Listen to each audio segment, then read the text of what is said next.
Miss Varda, when Jim said the word grotesque, you reacted sharply to that. Perhaps one is thinking about the people, the stars, as we... What kind of movies you're making? I'm supposed to be making a film using movie stars as if they were real people. You should see me when I'm real. Oh, me too. Well, there we have these non-grotesque people. I'd like to talk written about film and so forth and so on.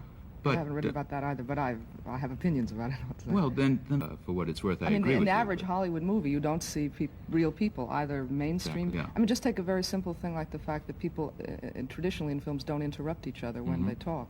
You say your line, then the other person says his line, and so on. Whereas everybody interrupts each other in there have real been some life. pioneer directors who have tried to bring that in quite... Orson Welles, for example, Yes. I'm sure you remember, whatever he may be. You have the young man and his mistress. You have Bauer's wife. On the surface... John Kenneth Galbraith, Arthur Schlesinger, if you will. And yet, as the film develops, and as we get to know these people more and more, especially Bauer, especially the philosopher, the political scientist, whatever he is, we find that behind the seemingly normal or mainstream surface, there are convolutions and all sorts of interesting things that one would not see in the public dimension.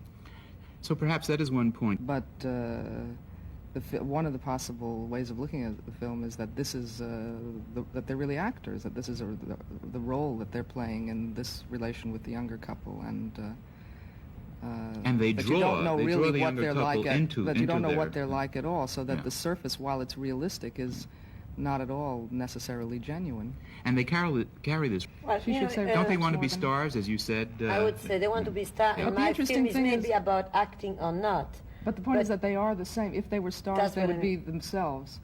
They're trying to be themselves, and they make it. Yeah. And it is really interesting. Well, yes, because it's the way. I mean, it's not the way you live. It's the way you intend to spoil people. Okay, in your film, you have these three people living together. And eventually, in Susan's film, you have Ménage à quatre, in a sense. The four people come together in a very disquieting way. And perhaps we ought to take a look at such a scene right now from Susan's film. Oh,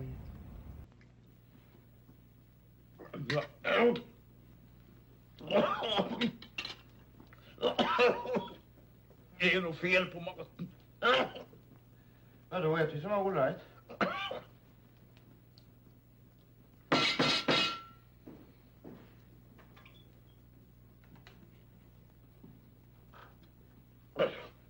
Ta bort maten. Och ni kan packa era saker. It's a very strange movie. Politics, I think it's strange. Politics is involved in some way. One is forced to think about that category. And as Miss Varda has said, vice, and therefore virtue, I suppose. Then they look like. Yes, as they look like. As they look like. And that's maybe something nice to... And you show that by the way in which they react to these awful and very extreme events, the assassination of Bobby Kennedy, the shooting of Andy Warhol. Maybe the hope is just to be, to be, what do you call that? Our thanks today to Agnes Varda and Susan Sontag for being with us and for talking about their films, Lion's Love and Duet for Cannibals, respectively. Our thanks, too, to Jack Kroll, senior editor of Newsweek. Until next week, this is Jim McAndrew for Camera 3.